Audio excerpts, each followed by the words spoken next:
क्या हाल है बच्चों। और मेरा नाम विक्की सिंह और SUP इंस्टीट्यूट में आपका स्वागत है। ये वीडियो मैं नीट 2025 एस्पिरेंट्स के लिए कर रहा हूँ, 2025 एस्पिरेंट्स के लिए। बहुत इंपॉर्टेंट वीडियो होने वाला है आपके लिए कि आपको जो अपनी प्रिपरेशन करनी है वो किस लेवल से करनी है, कहाँ तक आपको पहुँचना है। मैं सारी कैटेगरी के बच्चों से बात करना चाहता हूँ, चाहे वो PWD कैटेगरी हैं, चाहे वो CW कैटेगरी हैं, चाहे वो normal, general, open, SC, ST, OBC, EWS जो भी हैं। मैं उन सब से बात करना चाहता हूँ। इस वीडियो को एंड तक देखना। बेटा सबसे पहले तो देखो कि ये जो जर्नी है आपकी, जो अब प्रिपरेशन करने वाले हैं आप नीट 2025 के लिए, जो कि बहुत ज़्यादा दूर नहीं है, ठीक है। तो अभी भी अगर आप ज़ीरो से स्टार्ट करते हैं तो आप आराम से कर सकते हैं। मैं आपको एक सलाह देना चाहूँगा। अब हो सकता है ये सलाह सबके लिए काम ना आए, लेकिन इस वजह से सबसे ज़्यादा नुकसान उठाना पड़ता है बच्चों को, तो वो मैं ज़रूर आपको बोलना चाहूँगा। Love for biology, your love for biology. ये जो बायोलॉजी के लिए आपका प्रेम है ना, ये ही प्यार जो है आपको ले डूबता है एंड में, क्योंकि आप बायोलॉजी से इतना प्रेम करने लगते हैं। उस प्रेम करने की वजह ये नहीं कि बायोलॉजी ईजी है, नहीं, ये एक मिथ है। बायोलॉजी ईजी नहीं है। 11th की बॉटनी की बात करें तो वो कहीं से भी ईजी नहीं है, ठीक है। लेकिन फिर भी उससे ज़्यादा ईजी कुछ चैप्टर्स आपके केमिस्ट्री में हैं, ठीक। कुछ इजी चैप्टर आपके पास फिजिक्स में भी हैं, बट फिजिक्स को हम शुरू से इतना टफ मान के चलते हैं, इतना मुश्किल मान के चलते हैं कि हम बायोलॉजी की तरफ मूव कर जाते हैं और हमें लगता है कि बायोलॉजी एक ईजी सब्जेक्ट है, तो हम अपना पूरा टाइम उसे डेडिकेट करने लगते हैं। यही गलती आपने 11th में की, यही गलती 12th में भी आपसे हो गई, और ये गलती अब आप नीट में अफोर्ड नहीं कर सकते। क्यों? क्योंकि अगर आपको अब इस रेस में बने रहना है, अगर एक गवर्नमेंट मेडिकल कॉलेज चाहिए आपको, ठीक है, और इस रेस में बने रहना है, तो आपको बहुत अच्छा स्कोर करना पड़ेगा तीनों सब्जेक्ट्स में। जो बच्चे बायोलॉजी के लिए अपना टाइम डेडिकेट करते चले जाते हैं, स्मार्ट बच्चे होते हैं, इंटेलिजेंट बच्चे होते हैं, बट केमिस्ट्री और फिजिक्स का टाइम काटते चले जाते हैं और उन्हें लगता है कि बस आज मोल कॉन्सेप्ट से स्टार्ट करते हैं, ठीक है, केमिस्ट्री में, देन वहाँ पर फिजिक्स में हम लॉ ऑफ मोशन से स्टार्ट करते हैं, और बस वो स्टार्ट होता ही रहता है साल भर, ठीक है। और फिर हम क्या करते हैं, अपनी बोरियत को, अपने डर को हटाने के लिए बायोलॉजी पढ़ने लगते हैं, ठीक है। तो ये चीज़ आपके साथ ना होने पाए, तो आप बायोलॉजी से प्रेम करें, बिल्कुल करें, ठीक है, लेकिन इतना ना करें कि आप उसको अपने साथ ही पकड़ कर रखें। नियम बना लें कि जब भी स्टडी के लिए बैठेंगे, पहले फिजिक्स लेंगे या केमिस्ट्री लेंगे, मतलब फिजिक्स लेंगे या केमिस्ट्री लेंगे। अब पहले फिजिक्स ले ली तो देन केमिस्ट्री लेंगे, देन बायोलॉजी लेंगे। हमेशा बायोलॉजी को एंड में उठाएंगे। क्यों? आपका माइंड सेटअप तो पहले से ही है ना कि बायोलॉजी ईजी है, तो आप तो उसको कर ही सकते हो ना, सफिशिएंट टाइम उसके लिए निकाल ही लोगे। लेकिन फिजिक्स और केमिस्ट्री का जो सफिशिएंट टाइम आप नहीं निकालोगे, वो आपको GMC से रोक लेगा, ठीक है। और ये अटेम्प्ट्स बढ़ते चले जाएंगे, ये प्रेशर बढ़ता चला जाएगा, और आप सोच भी नहीं सकते कि कितना प्रॉब्लमेटिक होता है आगे। रिश्तेदार, दोस्त, प्रेशर, ये सब बहुत मुश्किल है। तो बेटा थोड़ा सा और रियलिटी से मैं फेस कराता हूँ तुम्हें। जैसे कि अभी नीट 2024 का जो रिजल्ट आया, वो आपको पता है कि काफ़ी हाई कट ऑफ जा रही है। तो कट ऑफ को देखें तो राउंड 1 में जो ओपन कैटेगरी का कट ऑफ है वो 660 मार्क्स पर एंड हुआ था, राउंड 2 में 655, राउंड 3 में ये बहुत ज़्यादा नीचे नहीं आने वाला है। अगर आपको लग रहा है कि सेफ स्कोर क्या रहेगा 2023 के लिए, तो मैं आपको 25 के लिए, तो 2025 के लिए जो सेफ स्कोर रहेगा वो आपका 660 ही रहने वाला है। अब कई बच्चे ये भी तो बोलेंगे कि भैया हुआ ये था कि इस बार चीटिंग हो गई और बहुत सारी ऐसी चीज़ें हो गई जिस वजह से कट ऑफ हाई चला गया, तो अगली बार ये कट ऑफ हाई जाएगा, इसके तो चांसेस शायद कम हो सकते हैं। ऐसा नहीं है, ये बेंचमार्क सेट हो चुका है अब, ठीक है। बेंचमार्क सेट हो चुका है, नीट ही होने वाला है, नीट कैंसिल नहीं हो रहा है, ठीक है। तो आपको 660 को रेंज में रखना ही है।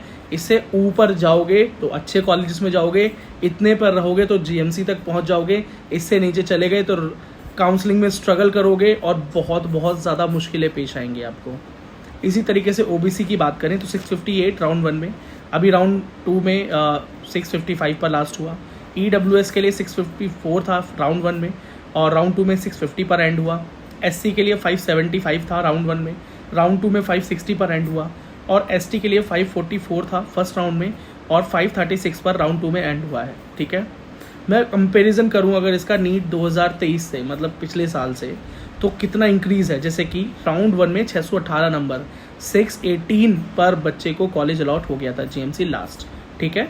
राउंड 2 में 612, 612 पे हो गया था, तो 600 वॉज अ सेफ स्कोर, ठीक है। बट 2024 में अब सेफ स्कोर 600 नहीं 660 है।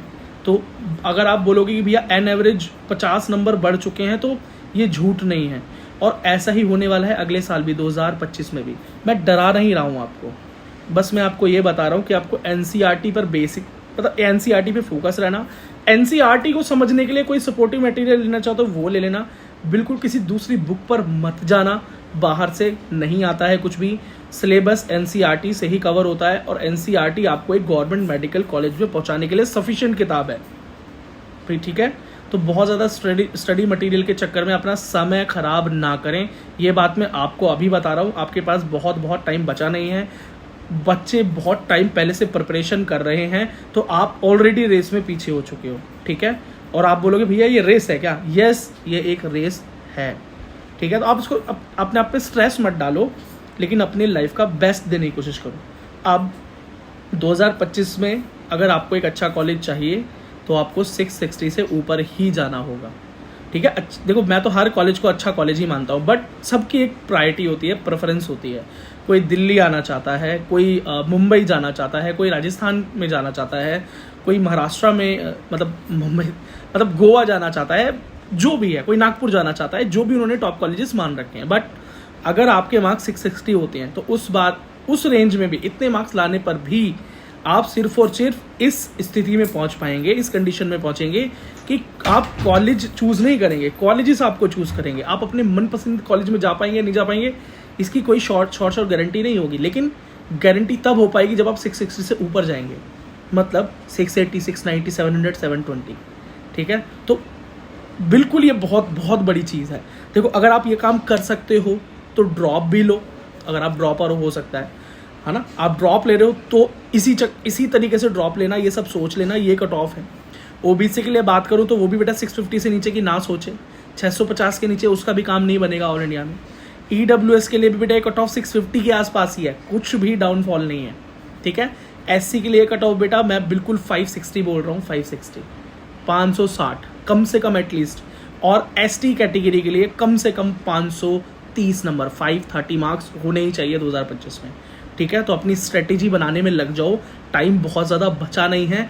डिप्रेशन में मत जाना, टेंशन मत लेना, सब कुछ पॉसिबल है, क्योंकि अगले साल भी 50-55 हज़ार बच्चे या 60 हज़ार बच्चे ऐसे सीट इंक्रीज हो रही हैं, बिल्कुल एमबीबीएस कॉलेज तक पहुंचेंगे, सीट लेंगे। तो इतने हज़ारों बच्चों में क्या आपको एक सीट नहीं मिलेगी? बिल्कुल मिलेगी।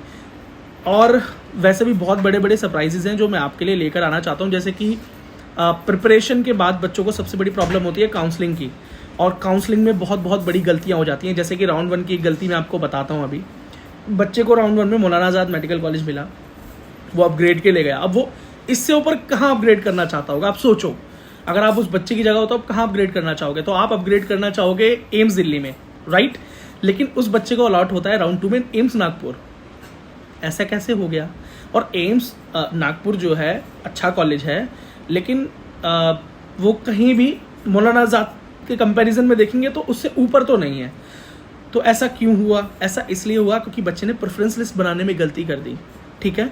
तो काउंसलिंग सपोर्ट, और कई बच्चे ऐसे होंगे जो इस रैंक पर होंगे कि कहीं ना कहीं उनको एक कॉलेज मिल जाना चाहिए था, उनसे कम रैंक वाले बच्चों को कॉलेज मिला लेकिन उन्हें नहीं मिल पाया। तो वो इसीलिए हुआ क्योंकि वो ठीक से काउंसलिंग नहीं कर पाया, किसी गलत काउंसलर के चक्कर में पड़ गए और हज़ारों रुपए लाखों रुपए काउंसलर्स को दिए। सब कैटेगरी की बात कर रहा हूँ मैं। हर कोई बेटा इनसिक्योर होता है अपने आप को लेके कि होगा या नहीं होगा। काउंसलर से बात करते हैं, आई होप हो जाए, और वहाँ पर वो गलती कर बैठते हैं। तो अगले साल मैं आपकी ये स्ट्रगल जो है वो भी इस चैनल से ख़त्म कर दूंगा। मतलब ये इस तरह का एक प्रोटोटाइप टाइप बन गया था कि सिर्फ पीडब्ल्यूडी बच्चों की मदद हो रही है यहाँ पर। ऐसा नहीं है, मैं एक सिंगल पर्सन यहाँ पर इस यूट्यूब चैनल पर काम कर रहा हूँ बच्चे, और साथ में हमारे साथ कुछ ना कुछ लोग ज़रूर जुड़ेंगे आई होप, जो फर्स्ट ईयर में भी एमबीबीएस स्टूडेंट्स हैं या और भी है हमारी टीम। मैं उनको अप्रोच करूँगा ताकि मैं जो नॉन पीडब्ल्यूडी कैंडिडेट्स हैं उनको भी फुल सपोर्ट दे सकूँ जो मैं पीडब्ल्यूडी बच्चों को दे रहा हूँ। पीडब्ल्यूडी बच्चों के लिए तो वैसे भी टेंशन वाली बात है नहीं। 2025 के एस्पिरेंट हो, जुड़ जाओ चैनल से, 100% एमबीबीएस कॉलेज में पहुँच जाओगे, तुम्हारी एक सीट की गारंटी हूँ मैं, ठीक है। ये ओवर कॉन्फिडेंस नहीं है, ये मेरा कॉन्फिडेंस है खुद पे, और मेरे उस डेटा पे जो मेरे पास है और मेरी स्किल्स पे और आप पे भी, ठीक है, आप पे भी, क्योंकि अगर आप विश्वास करके काम को करेंगे तो पक्का कहीं पहुंच जाएंगे। जैसा कि इस बार हुआ है, जितने भी PWD स्टूडेंट थे मोस्टली जो हमसे जुड़े थे शुरुआत से या अभी एंड में आके भी, वो आज एक MBBS कॉलेज में हैं, और जो नहीं है उन्हें पहुंचाने की पूरी कोशिश की जा रही है। बट हर किसी को एक सीट नहीं मिल सकती, लेकिन हर किसी को एक सीट मिलने का पूरा मौका दिया जा सकता है। तो बेटा इस वीडियो में बहुत ज़्यादा ज्ञान देने की कोशिश मैंने की है, वो शायद सबको पसंद ना आता हो, लेकिन मैं बस ये बोलना चाह रहा हूँ कि मैं फुल सपोर्ट में हूँ आपके, चाहे आप किसी भी कैटेगरी से बिलोंग करते हैं, अमीर हैं, गरीब हैं, यहाँ के हैं, बाहर के हैं, आई डोंट केयर। मैं आपके सपोर्ट के लिए यहाँ पर हूँ। काउंसलिंग में आपके पैसे बचवाने वाला हूँ, अच्छे कॉलेज तक आपको पहुंचाने वाला हूं, लेकिन बेटा मेहनत आपको ही करनी है, नंबर आपको ही लाने हैं, जो भी कैटेगरी आप हैं। PWD वाले बच्चों के लिए मैं बोलना चाहता हूं, एम्स चाहते हो 350 प्लस का स्कोर कर लो, नॉर्मल GMC चाहते हो 200 के आसपास का स्कोर कर लो, और सिर्फ कहीं भी मिल जाए वाला सीन है तो 160-170 काफ़ी रहेगा आपके लिए। मैं जनरल की बात कर रहा हूँ।